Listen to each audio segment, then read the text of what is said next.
we're recording. Well, I don't know. I can't see the screen. We're recording. So you can't tell me don't say anything interesting until I'm recording, and I don't know when you're recording. It's not fair. This is the best opening to an episode ever. That was perfect. Oh, well that done. was That's note good. perfect. Thank you. I wrote that weeks ago.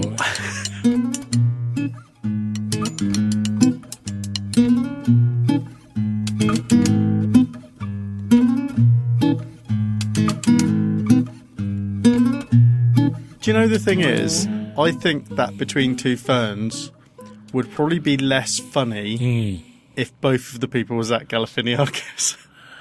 I think maybe. If one of them was a tall Zach Galifianakis. Maybe if the two ferns were like Fern Cotton and Fern Britain. Yeah. Yeah. Any other double act, you can normally see, like the two Ronnies, you're clearly the more witty. My in-laws, their dog's called Fern. Yeah. So you could have a golden retriever there. Yeah. That'd be three Ferns, though, if Fern Cotton... Well, no, you could have it between two Ferns, and then the interview could be with Fern the dog. So, most double acts, it's really clear. Yeah. Like most of the ones we like. Yeah. It's really clear which of us is which. Like, because you're obviously the wittier, funnier one. Oh, you're the straight man, yeah, without a shadow of a doubt. And the straight man is quite often the short one. Yeah. So, Eric and Ernie, you're clearly Eric Morecambe. I'm clearly Ernie Wise. Way, hey. Yep. The Ronnies, we were even doing the two Ronnies. I'm definitely handles for forks. Four candles. Yeah. Yes, that. So, and we're definitely... I said I'd like to do it. I'd like to do a Seinfeld shrug with that. Yeah, no, I mean, that'd work. Mix it up. You and Seinfeld, you love Seinfeld. But then it gets a bit more complicated when you got someone like Adam and Joe, because I'm clearly like a more angry, compact, beardy person than you. So I'm a bit more of a... But if we were They're unusual, though, because they're kind of both funny. Yeah, they are, aren't they? Yeah. So that's not really like us. No, not at all. And but if we were two Zach Galifianakises, Nice. you were a tall one and I was a little one, we are both a bit awkward. And corpulent. I'm definitely corpulent. Yeah, me too. I'm corpulent. You're less corpulent. And a bit weird. We're both a bit weird and awkward. My therapist was telling me only 20 minutes ago that I'm definitely not weird, Nick. Isn't that kind of their job, though? She's no longer my therapist. I'm gutted. Did you fire her? No, it's my last. She only gets 6 free on the NHS. Oh, man. And she only does NHS clients, so I've got to go and find someone else to tell all my troubles to. That is useless.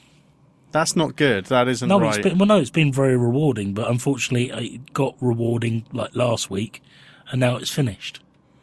So you're just getting into it. Do you think maybe that's always the case? Like, you had that penultimate, you kind of thought, right, well, this is the penultimate one, got to get serious. Yeah, and then the final episode was really disappointing. So all the action happened in episode 5, and then episode 6 was just a bit of a letdown, really. I think we were talking about this. I thought she was in a different dimension, but apparently she'd been dead all along.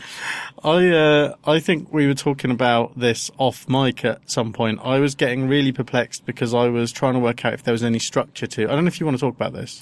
Yeah, I've just finished my 6th psychodynamic, it's called, therapy session that I was prescribed by, I don't know if you've heard of it, it's an organisation called the NHS.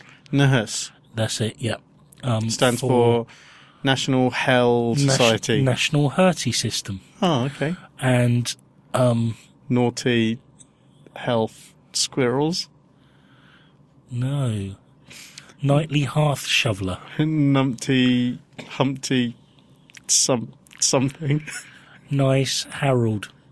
Sausage. This is too much fun. Yeah. No. A better podcast would be coming up with acronyms that actually made some sort of sense, but no, not us. No. Nigerian Health Suicide. Nigerian Huckster Spam. Yeah, Nigerian Huckster Spam. That's brilliant. Yeah, that was I came up with that. Oh, damn. Off the top of my head. I know you should let you kept that one. You didn't when we were writing this yesterday. I know. I wanted to get your raw, unvarnished reaction. Anyway, I feel like you're about to open up and I got uncomfortable, so I talked over it. I'm not going to now. Go on. So psychodynamic. Last therapy session, which we both agreed was the right course for me. When you, when I say you, I mean me. Mm-hmm. I was kind of referred to this mental health service that's operates in our area. It's called Steps to Wellbeing in Southampton. And you phone up for a phone. I phoned up for a phone assessment, and they go through what's been causing you the issues and so forth, which is really, really difficult. And actually, of the whole process, the hardest bit was picking up the phone for the first time, and then talking on the phone to a complete stranger for about 30 to 40 minutes about the issues that are troubling you and what sort of route you want to take. And I always knew that I probably needed to have some good old-fashioned Freudian style analysis, because I know a lot of the issues I've got are stuff that I've compartmentalized incorrectly over the years, and kind of needed to work out why do I have the anxieties I have, why do I have the issues I have. So I got through that, and we agreed that cognitive behaviour therapy probably wasn't for me. My great fear with CBT, as it's shortened to, my great fear with CBT was because I've spent so much of my life compartmentalising, and it's made me increasingly neurotic over the years, that actually doing a form of therapy that was all about coping strategies would just increase the likelihood of me continuing to continue down this path of behaviour that doesn't do my health any good, frankly. You don't need more scaffolding. No, and it was actually today, because it was my last session, I spoke to my therapist about it, and she very much agreed that I'd taken the right choice. It was nice to have that validation, actually, that I'd done the right thing. So I'd had to, at work, I'd been through the occupational health therapy service, and I actually had a conversation where I kind of complained about the person I'd seen in occupational health, because all they seem to want to do is throw phone numbers at you to do mostly CBT, and I kept saying no. I've discussed with my GP a course of action, and they were very dismissive about the GP without actually knowing who my GP is. So actually, I had to stand quite firm in terms of the process I went through, because it takes a long time because there's only a certain number of counsellors available through the service. They get very busy, so there's a long wait. I had to wait 2 months before my first counselling session, which is, that's over 2 months after I had, in inverted commas, my crisis.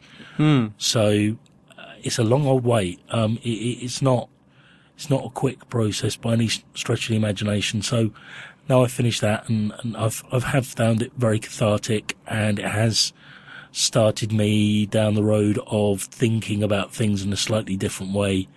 But I'm not done. I'm not cured after 6 sessions, and in fact, I feel like I've only just started.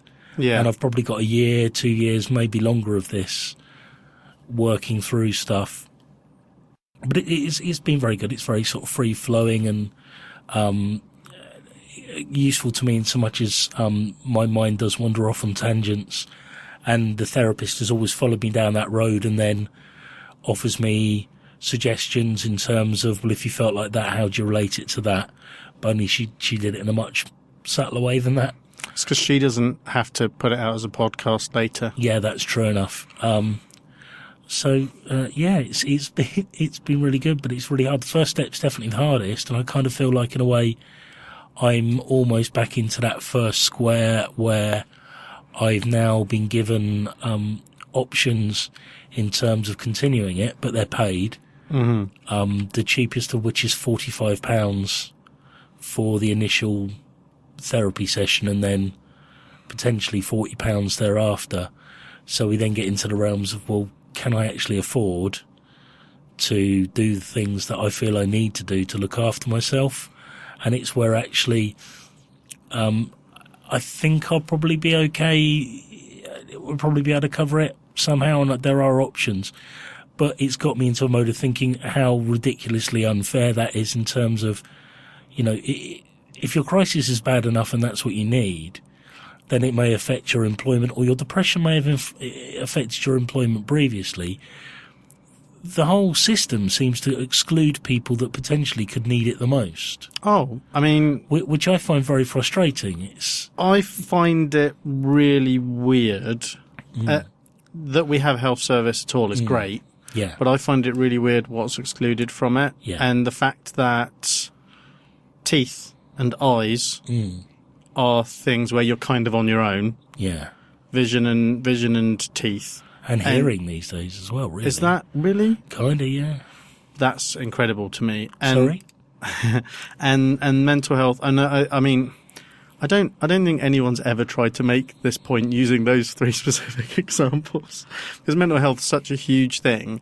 But it is weird what's excluded, because those are all things that are, they're not superficial. Well, I'm kind of surprised that the NHS treats brain cancer, because it seems to be anything that happens on your head is your own problem. Like, all right, they do skin cancer, they do brain cancer and throat cancer, but they only do the cancers. Anything else that's wrong with your head, you're on your own. They're not interested, really. Yeah, I don't really understand what that is, why that is.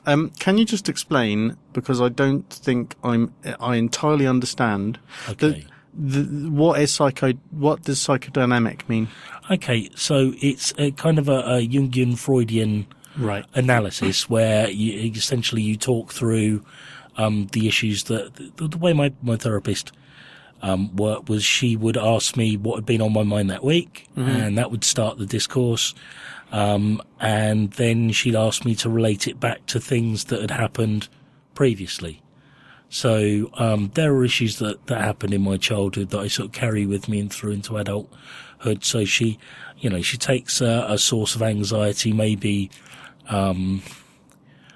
issues around, maybe I feel like I feel too much emotion about something, and where does that draw back to? What are the events in your life that have led you to feel this way? And then you go back and you explore the relationship between them. But it's very subtle. It's lots of, sure, allow me to talk for a period of time. That you say you feel in such a way. So today she was saying, I'll share some of the discussion I had today. Is Scarlett's been sick with flu for the last 2 days, so obviously I'm not at home, so I've been looking after her, and she has been quite poorly. Not at work. Yeah, I'm not at work. She's not at school.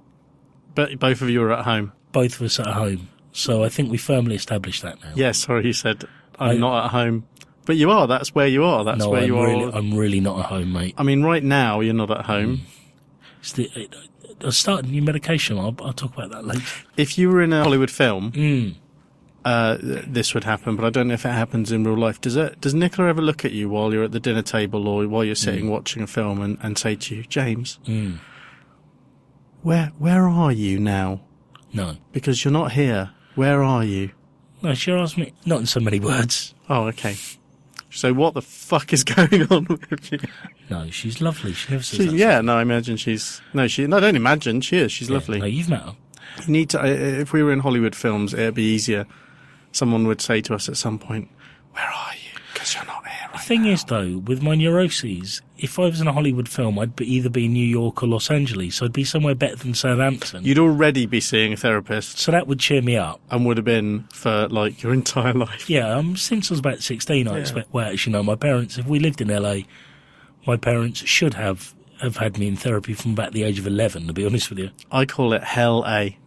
Really? Yeah, so anyway, Scarlett was sick. So I've been looking after her, and one of the things I was talking about is my concern that sometimes I get there are times when I can't handle being interrupted from what I'm doing, or I just have days where I need to be on my own and I need to focus on something to get through the day. And so at the moment, I've sort of taken up making, I think I mentioned it before in here, I've taken up making kit models since I've become depressed or been off with my depression, I should say. And I found it really therapeutic. It sort of allows me to sort of focus on something. It takes time. I have to do it slowly because otherwise you make mistakes. So it really makes me slow down and focus on one thing, which I've been suffering depression. It's really difficult to get fidgety. And people who come around to my house and know I'm not very good at sitting down for any length of time. I've got to go and fuss about doing something. I'm usually washing up or whatever. So I'll find something to do while people are around. So this forces me to focus. So I made a Battlestar Galactica the other day, which I'm very pleased with. I just wanted to check, because you said kit models, and I was like, I wanted to clarify. You don't mean just several models at different scales of Knight Rider's car? No, okay, not right. at all, no. I don't really want to make that. It's quite boring. It is. It's just a Trans Am with a little Cylon light in the front. Painted black. It's going to look bollocks. Yeah. So I made a Battlestar Galactica the other day, which I'm very pleased with. It's lovely. Finished very nicely. So we went and bought a Battlestar Galactica Viper, the Mark II Viper. That's the one from the new series. It's the one from the new series, but looks like the ones from the old series. So it's the ones that they fly. Because obviously in Battlestar Galactica, the new Vipers, the Mark VIII, I think, didn't work because they're all connected by Wi-Fi or something. Yeah, it was Wi-Fi is evil. Yeah, that's it. Yeah. So, and I've also, this week I bought myself a soldering kit and some LED lights and stuff. And I thought, right, I'm going to customize this. Just to clarify for one very specific ones of our listeners, he said soldering kit is not like a uniform and a fake gun that he's going to wear to conventions or anything like that. Soldering kit. Soldering. So already, and I've got a burn on my little finger from the first day I had the soldering iron and managed to touch it with my little finger. An American would say soldering. Yeah. Which is weird. Yeah, it's far too hot for that. Yeah. So I've customised the model and I've taken off. They've got, like, at the end of each wing tip, they've got a light. So there's two little red LEDs at the end of each wing tip. And I've managed to insert a white LED into the base of the cockpit. So when it's attached to, like, the cockpit lights up. So I'm pleased with that. So gone. I really hope no one's just literally, like, fast forwarded 2 minutes to that bit. What? He's lit up the cockpit. He's talking about a model spaceship. He hasn't inserted a thing up into his No, I haven't. No, I wouldn't. I'm really squeamish about that. I've often said I'd rather die than be catheterised. Yeah, that's a bit melodramatic, but I mean, I'm squeamish. So, and I was working on that today. I've got to the point where it's all wired up, and I'm starting assembly now. So it's quite intricate, and I have to be quite careful with what I'm doing. I've had to make some customisation, so I've got to think about what I'm doing. But Scarlett was basically calling my name every 5 minutes because she's holed up in bed watching the TV because that's all she wants to do at the moment because she's got no energy. And calling your name? Yeah, Daddy. All right, okay. So, and I get frustrated on days. Today, all I wanted to do was focus on making that. And even though Scarlett was home, I kept finding myself sitting down and painting a bit and putting stuff together. And we were talking about that in therapy. And so I was then explaining to it to her, and then basically she sort of deconstruct that a little bit. So then she says, well, so you're on this track, do you think that's normal for X, Y, and Z? And then she starts sort of asking me to think about how other people feel about similar situations.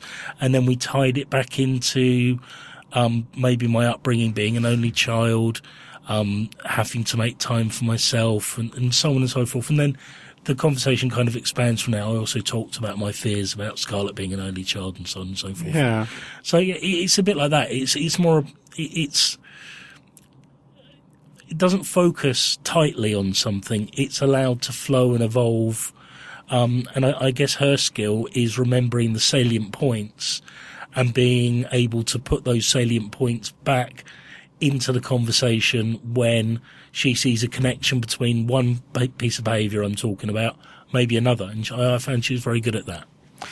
The correct answer to, in case, because I'm guessing she doesn't grade you on when she asks you a question, she doesn't say, no, that's the wrong answer. No, funny enough, they don't say whether you're right or wrong. But the correct answer to how do other people feel about that, about that sort of thing, is, other people find it really frustrating as well. Yeah, I think it's just that we cram it down and make it just this tiny little pit of resentment. No, absolutely, and that's one of the things that's coming out of the therapy is, I was talking about anger, and she was she was saying to me, well, how do you think people normally feel when they're debating something? And, how do you think the people on Question Time are feeling when they're talking to each other? And I said to her, well, I don't watch Question Time because it makes me too angry. Was the answer, they probably feel... No, the answer was B, a boiled cat. What? I know, I didn't get it either, but apparently that was... Did she ever ask you, like you're walking across a desert and you see a turtle and it's on its back? Mm-hmm. And what do you do? Do you look at it? It's wait like for it to its die and then legs fuck it.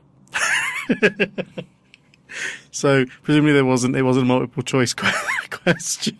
Or was that one of the choices? It was one of the... No, that was one of the questions. That's why I've got a ready-made answer. She was really insistent I continue therapy. It was odd.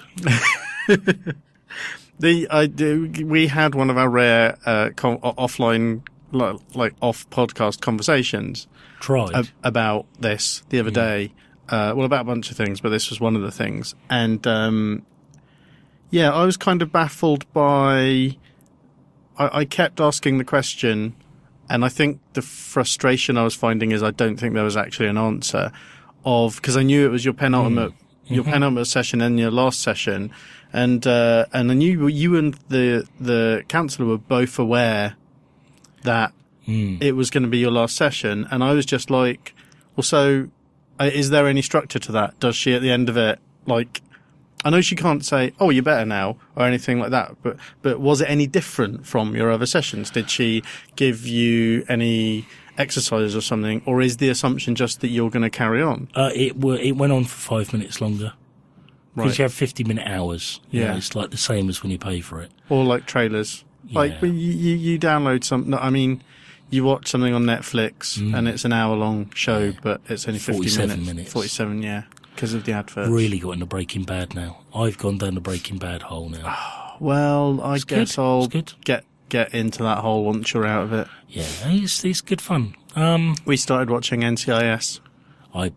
There's got to be a billion of those, right? Yeah, I mean, it'll keep us busy. Forever. Yeah.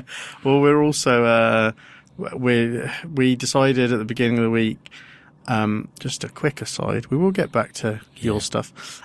More depression after these words. Amy and I decided on Saturday, and this is how two people who know each other so well and are so simpatico, I believe the Americans say, in some ways can... That sounds like an Italian word.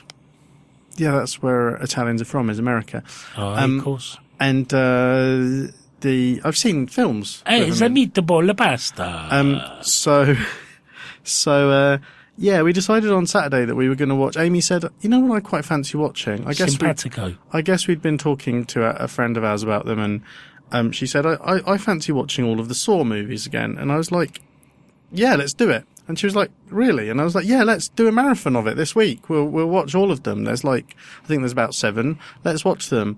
And she was like, okay, yeah, let's do it. So we watched the first one on Sunday. We had told our friend, who is a bit squeamish, oh, don't worry, it's just a locked room. Like, literally, the films have a bad reputation, but the first one, it's just these two guys in a room, and they're trying to work out. We'd forgotten all of the other... Like Annie's Pen, that episode of Community. Yeah, there's a word for them, episode in a bottle. Yeah, bottle episodes. Or a locked room mystery or something like that. Episode. And so we described it as that. We said it's not graphic at all, the first one. There's lots of suggestion, but it's not that bad. Because we'd completely forgotten the film and forgotten that there's all sorts of framing around it. So we were like, we thought we'd be easing our way into this, and that first one's quite creepy. And then we watched the second one last night, and then we got to the end of it, and we said, so I'm doing the podcast tomorrow. Amy's going to be out on Thursday night or something. It's become apparent that for me, and this is getting into my mental health issues a little bit, I think, we talked about a marathon. We started talking about it on Saturday, and there are 7 films. Yeah. I just assumed we were going to be watching them one a night for the next 7 nights. apparently that's not necessarily what Amy meant at Fair all. enough. And it's like, and now I understand that like we have other things to do. It's going to be silly. We can't watch 2 in one night. There isn't enough time. But it's itching at me. It's actually bothering me. No, it would me too. Because it was perfect symmetry. We had a deal. And it makes perfect sense. There were 7 of them. Yeah. It isn't the Final Destination You signed series. a contract when you watched that first one. We signed a contract with the universe. But anyway, so, okay. So, what was it called? Psychodynamic. Psychodynamic basically Therapy, means yeah. talkie cure. Yeah, essentially. Yeah. The thing you said about the phone call Yes. being the hardest part. The assessment, yeah, easily. A couple of years ago, it was actually, you might remember, but it was before we started these podcasts. Mm-hmm. And I was having a particularly weird time, I think at work or something. Mm-hmm. And I wasn't scared, although the timing obviously raised alarm bells with the HR lady I talked to on a friend's advice. That was a bad idea. Yeah. Maybe their HR person was more useful than my HR person. HR's rarely the right route to go when you're having trouble at work, because obviously they're there to protect the organisation and not you. Well, my issue wasn't. I think what it was I was feeling a little bit strung out. It was January. Noah was due in July. So I knew I was going to become a father, but I've never been nervous about that. There's never been a point where I was worried about that. It's what I wanted. I didn't have any sort of social life, so I wasn't worried about my life changing like hugely. Yeah. But I was starting to, for various other reasons, I was feeling very anxious about who I am. Okay. And that happens every few years. Most of the time, I'm arrogant enough to think all of this anxiety and stress I'm feeling, it's because the world's full of assholes. It's not my fault. But I was going through this period where I thought, well, I mean, usually I know it passes. But in this particular case, I thought it's maybe better if I get this sorted. I don't think I'm going to be a bad dad in terms of taking any of this out on Noah. But at the same time, it's probably better if I'm mentally healthy around him, a bit more mentally healthy around him. So I started thinking about counselling, because that's always seemed like the better bet for me. And it was very important to me to talk to someone. For me, it's very much about talking to someone who doesn't know me, doesn't have an impact on my day-to-day life, and kind of isn't supposed to judge. I don't have really dark secrets or anything, but it's kind of, I can talk to Amy about so many things, but it's like you were saying about Scarlett, about you understood it was all you that was getting frustrated, but at the same time, I know that there are things that frustrate me that Amy does that isn't her fault. It's entirely about me. But if I talk to her about those, we're immediately in this conversation where I'm trying to say, look, this is this fucked up thing that I do. And she's like, well, I didn't realise that bothered you. Do you know what I mean? And and then suddenly you're in a conversation about that. So it's kind of, and I find that even in conversations with you and I, we can talk about pretty much anything. Yeah. But the second it gets too close to home, it doesn't matter how objective I'm trying to be, it suddenly gets complicated, because it can't help but get complicated. So part of me wanted to just be able to get some stuff out of my system with, and so the first thing I did was I talked to some friends, and one friend suggested that, because I was like, but I mean, the NHS, I knew it takes ages, and I knew that the desire would go, like, and they do put gateways there to kind of filter you out as well. I mean, I wouldn't say that my experience was they actively discourage you, but they kind of feel like they actively discourage you. Yeah. I mean, I could definitely do with being healthier in this area, but I'm not an emergency case. And even if I was an emergency case, I kind of knew that it would take at least a couple of months, because I kind of knew that. Yeah. 'Cause I knew that from trying to get help for an ex-girlfriend a while ago. And I don't think that's got any, well, obviously hasn't got any better. So I knew that I wouldn't want to do it in a couple of, I know my staying power on self-improvement And it doesn't last that long. It was either I do it now or it's not going to. Yeah. And so I knew I was probably going to have to be paying. And Amy and I talked a lot about it. And we were like, well, it's not a small amount of money, but we could afford it. We'd have to shuffle things around a bit, but it was important. And I was quite surprised because Amy at one level doesn't really get a lot of this stuff. She doesn't necessarily relate to it. But she was very much, well, yeah, I mean, she was I was worrying about the money, and she was like, well, no, if we need to do it, we need to do it. And so I asked, I talked to friends, and one friend suggested, hey, because I was like, well, you go on the internet and there's just loads of, there's too many choices. Mm-hmm. And so they suggested, well, your HR department, your HR, they would have a list. They will probably have a list. Actually, a good workplace should have somewhere that they recommend. But no workplace seems to be a good workplace anymore. I don't know, because I did talk to, and I put in so many caveats when I got in touch with my HR department. I said, look, this isn't about work. This isn't about stress. I'm on top of this. I know this is just me trying to be proactive about stuff, because I just need to talk to someone. And I was very clear. I just want to know if you've got recommendations. Can I just say, actually, probably if anyone else is thinking about going down that route, if you're in an organisation that has one, your occupational health service is probably the more appropriate route to take if you want to go via work. And they should have access to those sort of services, even if you do have to pay for them. Yeah, trying to identify, certainly at that point, and I think it's an ongoing process, trying to identify who to contact about occupational health at my employer is a little bit funky. Yeah, that's bollocks then, isn't it, really? Yeah, and I think they've taken the steps to outsource all of that stuff. Wow. So I mean, I don't know, to be honest. I was talking to someone about it today for different reasons. So I went to such great pains to make it clear that I knew what I wanted. I made it clear what I wanted. And I said, look, I know that this will raise alarm bells. It doesn't need to. It's nothing to do with work. I just would like to talk to someone. I'm like a grown up. I didn't say this. It's all right. This would have raised alarm bells. I told myself that work wasn't part of my problem as well when I well, I mean, no, I was sick. No, it's fine. I talked myself into that too, Nick. It's fine. No, the thing is, I know that work is a huge part of my problems. Oh, okay. But I also knew that it's a HR person's job for their ears to prick up when you say something like that. And I knew that nothing was going to change in that situation. So I just needed to so anyway, I said all this. I said, I don't need to talk to anyone here. If you've got this resource that someone suggested you might have, please. And she said, I think this would be something. I got an email back saying, I think this would be something. It's easier if we have a meeting. And I was like, okay. I sent an email back. Are you sure? I mean, if you want to, then fine, but I really do just need a list of resources.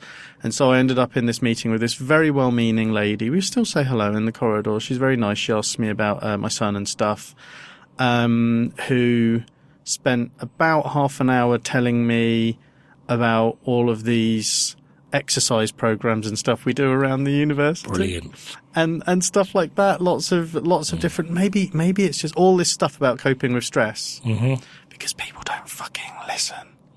That was exactly my experience going through my work's occupational health. Is although there were services, the person, basically the retired doctor that I was, which is what he was, just wanted to give me leaflets and discount the decisions that I had made with my GP. And my GP has been amazingly supportive, gives me 15, 20 minutes if I need it, not just a general 5 minutes. So yeah, it sounds kind of, maybe the experience is universal if you try and deal with this stuff for your workplace, is actually because they want to, there is a policy, there will be a policy and a process they have to follow to fulfill that policy. But actually, I don't think it works very well for people who are having mental health issues at all. Well, yeah. Because you can't pin it down to every case is, one person might come into your office who needs CBT. The next person might need to just exercise a little and, walk the dog and that might do it. Next person might need talking therapy. The next person might need inpatient care. Yeah. But the policy fits all, so you just chuck a leaflet and then leave them to the hands of, frankly, it's not brilliant.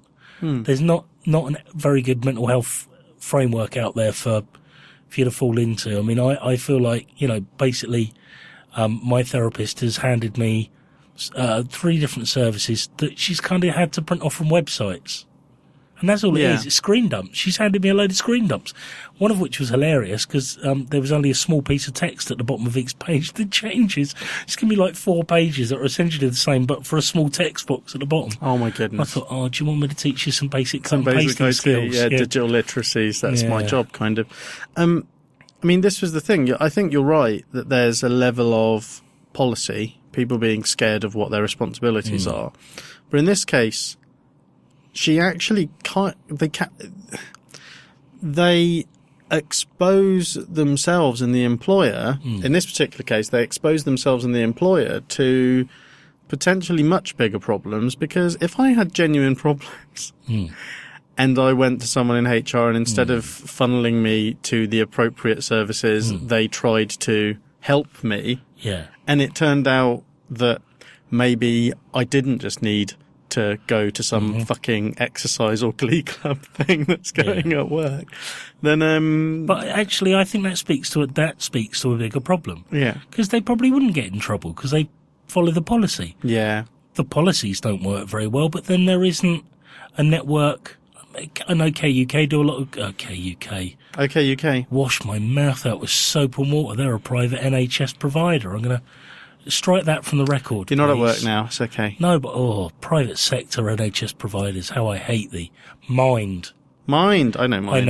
I know. Have a network of outreach. It seems like the YMCA possibly does as well. And actually, that looks like the option of the 3 she gave me. One of them was the YMCA. Is it still counselling sessions? Is it still just the same 4 guys running that organisation? No, 5. There were 5. Oh, 5. The same 5 guys. Because you have the Native American.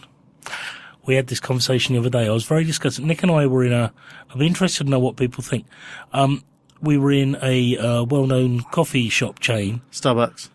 Last week, didn't we? Because I actually felt like going out. My pills had kicked in. I'm on a new antidepressant that also has a sedative effect. So I take them at night, knocks me out, makes me go to sleep. But also, I think, has made me feel better. I certainly feel a hell of a lot less anxious.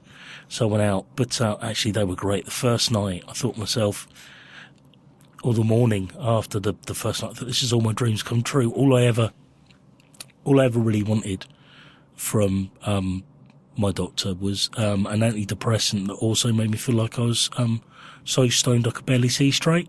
Okay. And the first day I took the pill, all of the next day I felt like I was so stoned I could hardly see straight. It was, had it not been so alarming, it would have been awesome. You were all over the place. It was quite cheery. Having said that, we were in a window seat, so I'm not really surprised. I was much better by the time you met me. If you'd met me the day before, you'd have probably thought I was stoned, I suspect. So, Native American. Native American, and this lad had a Washington Redskins hat on. And we were talking there's a lot of controversy in the States about them keeping that name, but I just think, a white middle class kid in the UK wearing New York Giants hat, you've got no affiliation with the team. Don't wear the only racist one. It's, there's 20 odd teams to choose from. Don't choose the racist one, you silly man. So Native American, plumber, builder, haberdasher, and a fishmonger. And the police guy. That's 6, isn't it? Yeah. There's 6 of them. I don't know. I think I had cancelled out the Native American guy. I think I was... he's the one that sticks in... Apart from memory-wise, there was guy, erasure going on there. I don't... Okay, so... But is it still the same 5 people who do the YMCA? Yeah, it's still them. And, to access the cheaper services, you have to do the dance. Oh, okay, well, that's fair. Yeah. It's probably a decent sort of self-assessment thing. But it's quite nice. We were talking... Tool as well. We were talking through the options, and I sort of didn't really know which one to go to. And she said, young man, it's a place you can go. She said, young man, I can't remember the rest of the lyrics. Oh, I did a test the other day. Apparently I'm about 35% psychopath. All right, what was that, like on BuzzFeed, was it, or something? Maybe, I don't know. It was on BuzzFeed, I specifically did a search to give an insight into my brain that nobody really needs and would probably just everyone would assume anyway. There were two people on a Facebook group just made a passing comment as part of a bigger conversation about one of them said, "Oh, Batman's a psychopath, he does such and such," and the other one said, "No, Batman's a sociopath." And I was like, neither of those sound right diagnostically. I'm going to go find out online. So I actually did. Oh no, that isn't me. I did a test answering as Batman. Oh, well done. Yeah, and then Batman's only about 35% psychopath, which means he's hardly psychopath at all. Like that's not even on the. There's got to be some other paths. Yeah, I mean, he's like all about consequences Osteopath? and stuff. Yeah, I think he's an osteopath. He's about 15% osteopath. Well, it could be said that Bane was 100% osteopath. Yeah. Yes, he was. Yeah. I think we're doing really well with the wordplay. Yeah, good comic book humour there as well. So anyway, so that was useless. The HR people were useless. I mean, well-meaning but useless. And so I went online and we were looking at directories of local people, and I got very stressed out because so many of them are also do aromatherapy and stuff like that as well. And I was like, oh, no, I don't. I wanted a female counsellor. Yeah. Because I guess I know that they probably wouldn't, but I kind of had it in my head that I don't get on with male authority figures, and Me so too, I'd feel I'd feel like even if they were very nice, I'd feel like they were being and so I which is interesting because my dad's like way more like nice and supportive and stuff than Mum, but I think this is like my dad's thing. I think. And so Nick, when you think about your dad and him being nice, how does that make you feel in your tummy? I'm not really sure about the answer to that, but definitely his beard. I've really been enjoying his beard. No, recently. I'm sorry, Nick, that's the wrong answer.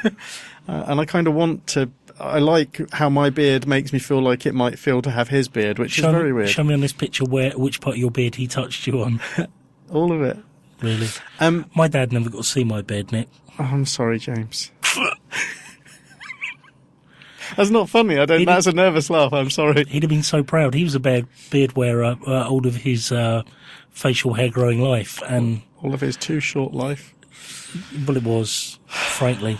Although I've talked to my mum, too long. So his opinions differ. So anyway, I found two or three names that I didn't think seemed too hippie-ish or weird, because I didn't want anyone that I was worried that if it was someone too flaky, I don't know how you gauge this, but I needed to be able to respect them.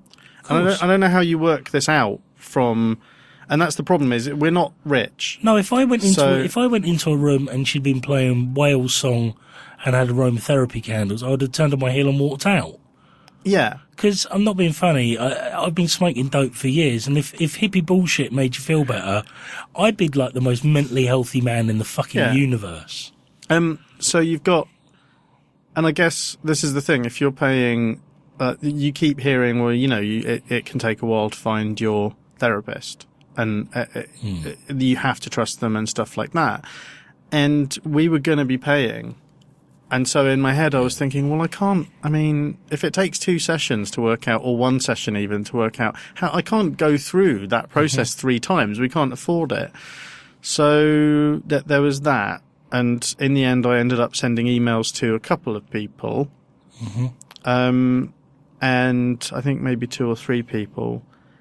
And that was really difficult. Writing the email was really difficult. I felt like I was already causing problems because I was already putting in loads of caveats about, I have concerns about how, how much I trust the process, and and I was doing the thing that I did in the previous email to the HR person, where I was like, look, there isn't anything pressing, but I feel I need to talk to someone and sort this stuff out. And I got a reply, and that was from a couple of them. I think one of them didn't even reply, and I got a reply from a couple of them, and then suddenly and writing the email was really difficult, like you said, making the first phone call was really difficult. And then suddenly I started getting really stressed out about having wasted someone's time. Oh, yeah. Because I was like, and in the end, I started feeling less anxious. The process that had made the feelings that had made me want to go and do this in the first place started to dissipate because this whole process had taken so long. But at the same time, I was just like, well, I can't decide. I mean, now I've just wasted someone's time, and that became a source of anxiety for me. It's the more I listen to you, the more I'm thinking about the process I've been through, and the more angry it makes me feel because of how bad mental service provision is in this country, especially for people who.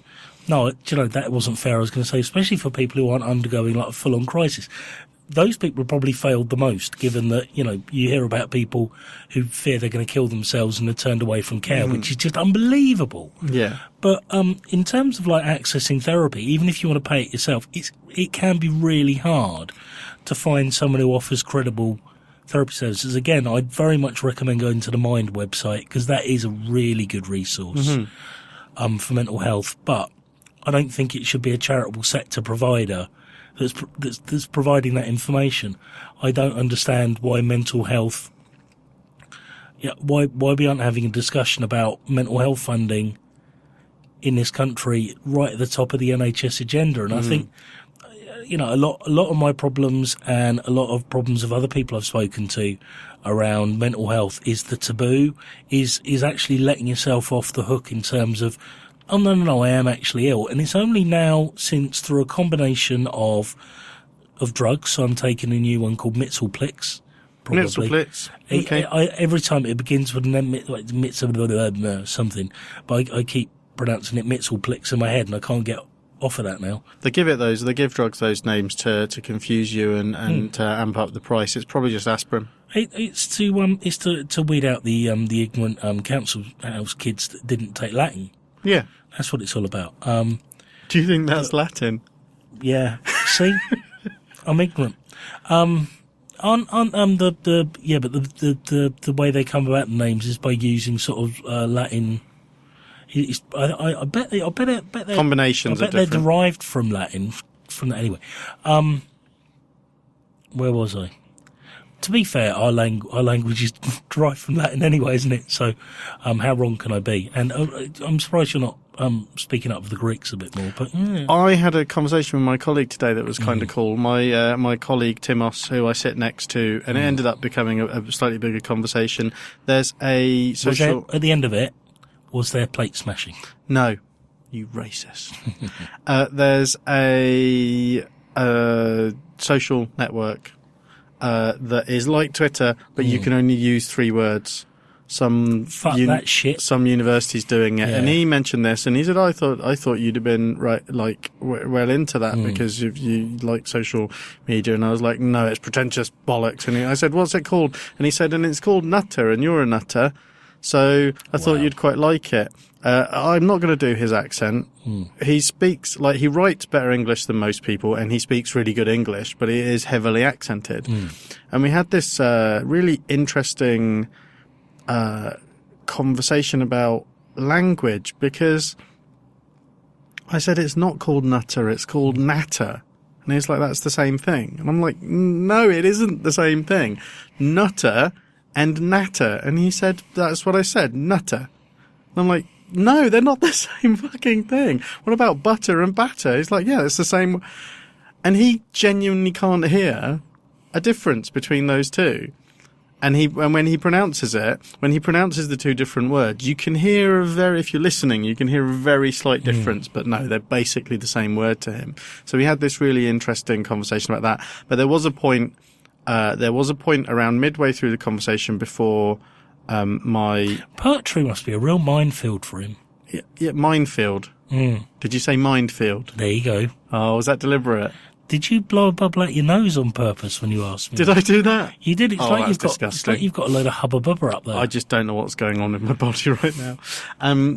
It was before our colleague Sam jumped in and actually quite helpfully suggested changes that might make it easier for him to get his head round, because her name's Sam, and she was like, "Do you hear that as some?"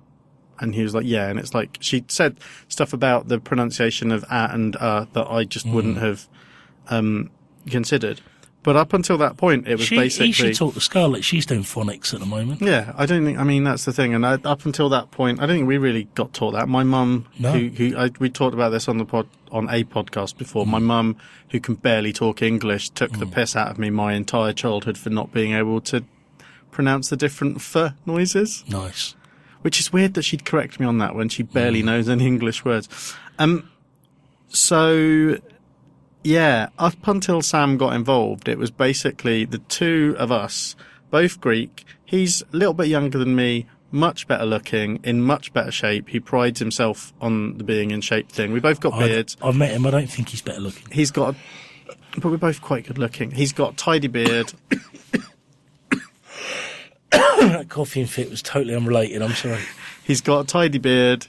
I've got it, but so we're both quite hairy, both Greek. I'm getting steadily more not frustrated, but exasperated because I just can't understand how his ears are. So I was like going, "No, nutter," and he was like, "Yes, nutter." Yeah. And we were getting to the point before Sam intervened that I was like, this is like the weirdest, most homoerotic office-based version of My Fair Lady anyone's ever seen. It's amazing, isn't it? You Greeks, you always go back to the same thing, don't you? Homoerotic Audrey Hepburn films. No, just the homoerotic bit. Yeah, I mean, so yeah, there was also that point at which we needed someone else to intervene because I realised, and I sensed it happening as it was happening. I was in this synaptic loop where I just basically kept saying, "Nutter, nutter, nutter, nutter." They don't sound the same. Nutter, nutter. So anyway, I think we've nailed mental health. Yeah, it's awful. The worst part of it is the stigma, is what I'm saying. So yeah, there's getting over the guilt, getting over the shame, and just dealing with how uncomfortable it makes other people are probably the hardest parts of it. I mean, it's horrible to live with, but it would be much easier if we lived in a society that I think understood it a bit better. And if we had, if we didn't put as many blockages in people's way, in terms of, accessing good quality care. I struck lucky. I've got a great GP. But, had it not been for a great GP, I probably wouldn't be in counselling now. I'd probably still be as bad or if not worse. So you think that the stigma is the worst thing? I think the stigma, no, obviously. No. Because I'd say being awake for me, being awake at the very rare times it happens, being awake at 2 a.m., wondering what my place in the world is, feeling like I'm just the funny thing is, when I feel bad, we have very different experience of this because it doesn't happen to me very often, but when I do feel really bad, I care about the impact and I know you do, and this is a major part of yours. I care about the impact it has on the people immediately closest to me. Mm-hmm. It's quite unusual for me because every time it's happened in the past, there haven't been any people close to me. Mm-hmm. But now there's Amy and Noah, and obviously there's the us doing the podcast together and stuff like that. So I feel like there's something I've got a responsibility for and stuff. Yeah. But normally when I get really bad, and I appreciate I've got a huge amount of privilege on this because it doesn't happen that often, but quite a lot recently, but not that often usually. I don't really give a fuck what the rest of society thinks about me. It's actually quite freeing in that way because I'm like, I kind of wouldn't care if the whole lot of it's a very, I don't know. I'm glad you acknowledged a bit of privilege there because I think from reading other people's accounts, I feel very, in a way I'm kind of jealous that you that is an aspect to your personality I'm genuinely jealous of, because I care fucking far too much about what people think about me. I often get quite jealous. This sounds stupid, but quite jealous of the comic book journalist Laura Snedden. I follow her on Twitter, and she talks at great length on Twitter about her battles with mental health, and actually much of what she says I completely agree with. Actually, she's a strong advocate of a mixture of therapy and drugs, and from my lived experience, a combination of therapy and drugs is perfect.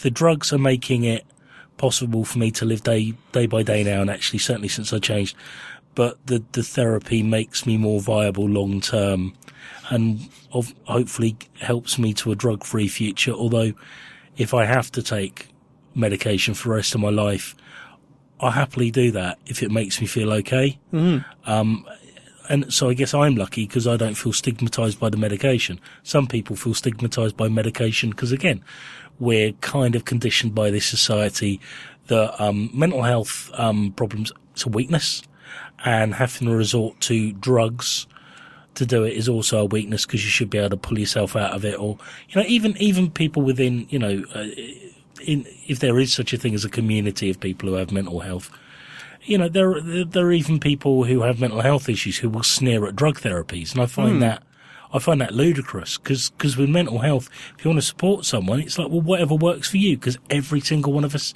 is different. You and I both have mental health issues, and we both deal with them in very different ways. You know? And they affect our lives in different ways. They affect our relationships in different ways. It's so unique. It's really, ultimately, what I'm saying is, if the whole world just agreed to be a little bit more empathetic for just a fucking day or two, then all of our lives would be enriched, and people with mental health would probably feel a lot better too. I absolutely agree with that. I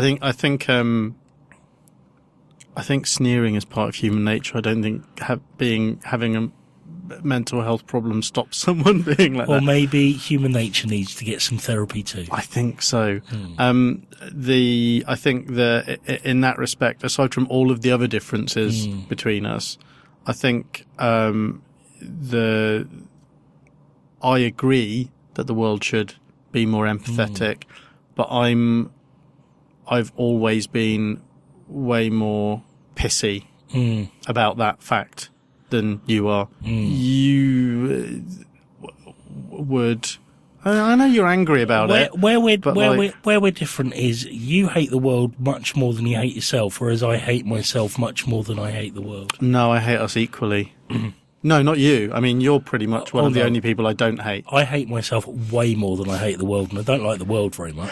I used to hate myself more than I hated the world, and thought that. And the prevailing thought was that I was worse than everyone else. And then I got a real sense over an extended period of time, mainly spent on my own in rooms, that I sort of realized that everyone's a fucking mess. So it's sort of which isn't a particularly unique or groundbreaking. Well, you're lucky because I've needed therapy to come to that conclusion. Well, I've got other things that I could probably sort out, but it's we talked. I think we talked about this a little bit, and I could definitely be a better person. But I agree with that. But a lot of the day-to-day things that I get very anxious or stressed out about, that people note as things I could maybe emotionally handle better, that I practically handle okay, but emotionally handle better, things like social situations or problems at work or whatever. When you break down what they are, what's happened. I was talking to someone recently and they told me that, and I said, maybe my problem is that I have a persecution complex. And they said, yeah, maybe. That's maybe my biggest mental health problem. But normally the problems I have trouble with on a day-to-day basis, and this is where I've resisted, I think, going and getting proper counselling or anything like that, is there's an extent at which I think there are fucked up things that we are having to deal with all the time. And I actually think it's less healthy that the people around me on screaming at the unfairness of it all the time. Like, I just wanted to point out this. I've got a bag here. The listener might be able to hear this, just to distract. It's a bag of dog treats. I took the dogs out for a walk a few days ago. Put these in my jacket pocket. I've basically been carrying them around since. I've totally forgotten to take them out. I'll see your dog treats, and I'll just delve into my back pocket and poo bags. Poo bags, but always permanent fixture in my back pocket. One of my colleagues who sits opposite me, who has a dog, when I pulled this bag out, their first instinct was, "Is that a bag of?" Yeah, because it's in the nappy bag, which I'll be honest with you, my poo bags are old repurposed nappy bags that we didn't use after Scarlett finished with nappies. Yeah. Yeah, no, that's basically, they're cheap. So 3 years later, we're still using unused. A couple of things. While I was waiting to meet you, there was a man, young man, teenager, student here, was crossing the road. He was completely in the wrong. There was a car coming. Crossed the road, saw the car was coming, just didn't look at it, looked at it, just kept walking at the same pace. I've noticed that happening more and more. Is people don't, there's like a frigging, it's like a bravado thing, isn't it? It's like, no, I'm too, get out of the fucking way. Yeah. If I'm crossing the road and I realise I've made a mistake, I scuttle out the way and put my hand up. I mean, and I was looking at him, and I was a little bit worried because he kind of obviously saw me and saw that I'd seen him, and I just kind of laughed. I didn't laugh out loud, but I was like, and I think it was probably obvious that it wasn't the driver that I was laughing at, because it's like, I think the impression they have is that it shows that they don't care. Yeah. But I've never looked at someone doing that and thought anything but, you're a bit pathetic, really. That's a bit pathetic. They just look arrogant. Oh. So if you're crossing the road, just be aware of other road users. No, if you're out in the world, just be aware of the other humans are trying to live their lives as well. Yeah. Exactly. Yeah. Your life isn't more important than everyone else's. So, and you mentioned that Scarlett was sick. Is she better, or was that today? She was still ill today, and her guinea pig died on Friday night. One of them. Billy's dead. That was nice.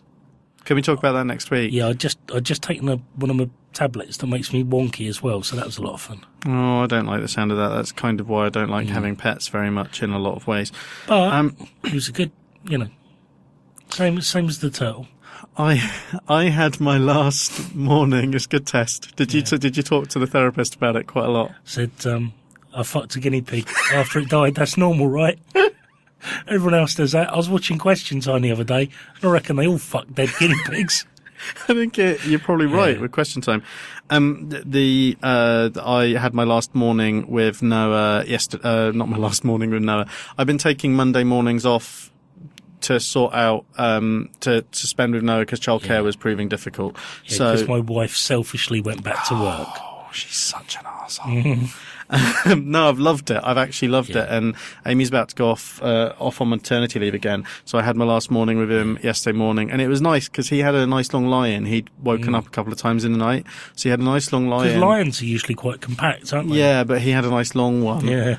But I went in to see him when he did wake up, and he looked so happy, and he just at some point in the night had puked everywhere. Wow. And was just and I had to clean it off him. And awesome. So do you feel like that's happened to me before, and you sort of think, Jesus Christ, there was a potential John Bonham going on here, you know what I mean? It freaks me out. It worries me.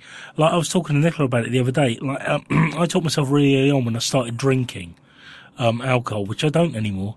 But I started drinking alcohol, and I taught myself really early on, when I was too drunk, I would go to sleep in the recovery position because I was so paranoid of Joplining or bloke from the Dawsing. What's his name? Lizard Pants. Lizard Pants. That's his name. Jim Morrison's. His big mistake was not getting into the home delivery service at the same time as Asda. So you were sick. You were drunk enough that you were worried you'd be sick, but you were sober enough to remember to lie in a particular position. Yeah, basically, I'd lie in an approximation of the recovery position. God, if I'm drunk enough that I'm going to be sick, I'm also drunk enough that I'm going to fall asleep in a hedge. That's how Although, strictly speaking, I suppose if you're asleep standing up in a hedge, you're also safe. But do you know, I call bullshit on people not being able to remember stuff when they're drunk. Because, I mean, I have had nights where I've drunk a whole bottle of, what was it, me and a friend, 2 litre bottle of Blue Label Smirnoff. As well as a few beers. Okay. Most pissed, I have a slight memory blank from walking home that night, but it was 25 and years ago. And it's boring. Yeah. Walking home, you're on autopilot for a lot of it. I used to get really hammered when I was younger. Never once had a night where the next morning, can't remember a thing. Rubbish. I've never had that. Yeah. I've never ever had that. I always had the presence of mind to fall asleep in a recovery position. Well, see, but that's different for me because there's never been a point where I've forgotten stuff. Yeah. But if I'm drunk enough that I'm probably maybe I've just got a strong stomach. Even if I fall asleep on the floor, it would be in a recovery position. So anyway, and I drew a chalk outline. The reason I brought it up was I thought we should end on a parenting tip, and my parenting tip is that you might feel like what you should do is be a good parent and check on your child regularly in case they're sick and stuff. But especially if they've eaten pasta the night before, if you leave it long enough that the sick gets cold, peel most of it off. Nice. Which it was horrible, but it could have been way more horrible. What you want to do is get some modelling clear spray. Yeah. Because that, if you mix it in with the food, that really will just peel off like rubber. Yeah, that's a good idea. Maybe we should do that. Yeah. So that's your parenting tip. I figured we should bring it around to parenting a little bit. You can talk to James and I on Twitter. I'm Nick Sight. And I'm James MOMB, and I've been more Twittery recently. So yeah, you have. I've liked it. We played Monopoly, My Little Pony Monopoly. You're literally going to talk through your whole Twitter timeline. Is that what you're going to do now? I'm trying to wind us down. I know you are, but, I just wanted to say, and she kicked my ass. Yes, she And I did. wasn't even trying to let her win. She just beat me. I got fucking... There's gold. Keep that in. there's a Twitter account for the podcast as well. It's 2GM Pod. I don't know. You won't let me play with it. So there's that. There's also an email address that you can email us at. I actually answered a couple. They were from December. Who's December? Someone we met from one of our listeners. Sorry, listener. I think that's 2gempodcast@gmail.com. It is. I've kind of checked out that as well, only because I get really paranoid. Everyone understands, James. Thank you. They listen to the podcast. They know. Okay. Just to clarify, we have been sketchy as fuck recently. That has mainly been because of stuff that's been going on with me.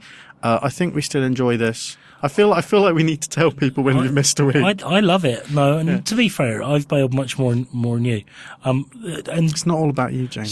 Stay tuned in a couple of weeks for our diabetes special. Oh yeah, you'll get your test. I say we'll get your test results back. My doctor's pretty certain after my last blood test I've got diabetes, but I should receive confirmation of that on the 23rd. Can't imagine how I got diabetes with all my overeating. Your ovaries. Yeah. Thing. I think our wordplay was better earlier in the podcast. I sent out. I'm diabetic, mate. I'm knackered and thirsty. I sent out the first mailing list, the mail out in ages and ages last week when we didn't have one. It might have been a bit long. We do have a mailing list. You can get onto it by going to I think it's tinyletter.com/2gm. There'll be a link on the site, which is twogrownmen.net, where you can listen to all of our previous episodes. There are always full show notes. I've been doing something a bit new with the show notes recently. I'd like to know what people think.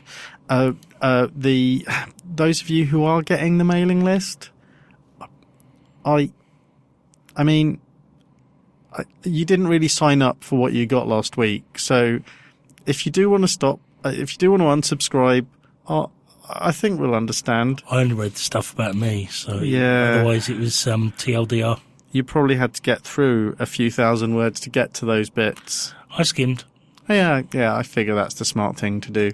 But if that's the sort of thing you're into, if you like seeing someone who isn't in counselling but probably should be, get it all out in an email semi-regularly, then go subscribe to the mailing list. And maybe you and I should go to therapy together and take a microphone. I think you might be right. Shall we go? Better. Bye-bye. Bye-bye.